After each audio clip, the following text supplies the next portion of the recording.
नवाज शरीफ एहतसाब अदालत में पेश हुए तो जज से मुकालमे में दिल की बातें कह दी।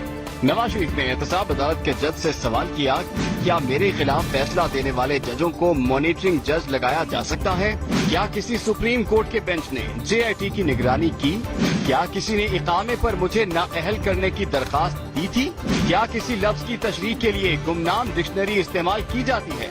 जिस पर जज मोहम्मद बशीर ने कहा कि आप ये सवाल उन्हीं से जाकर पूछें। इस पर नवाज शरीफ ने कहा, काश आप अपने सीनियर जजेस को बुलाकर पूछ सकते कि हर आइन शिकनी और हर गद्दारी को जवाज क्यों बख्शा।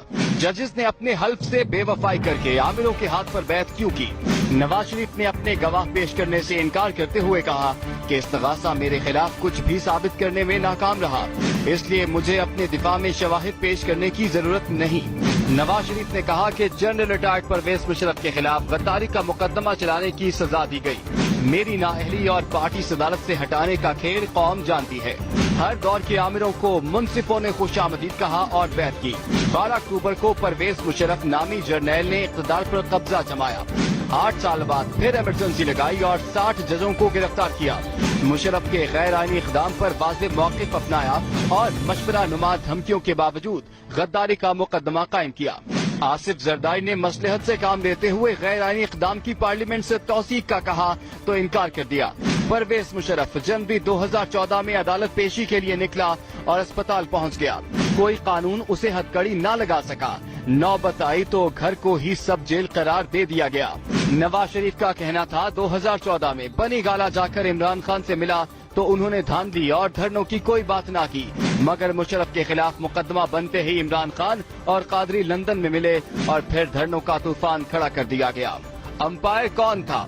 खुफिया एजेंसी के सरबराह ने पैगाम दिया, इस्तीफा दे दें या बाहर चले जाएं। मातहत मुलाजिम का ये पैगाम अफसोसनाक है। मैं डट गया, जिसकी सजा इकामे पर नाअहली, पार्टी सदारत से फरागत और रेफरेंसों की शक्ल में दी गई।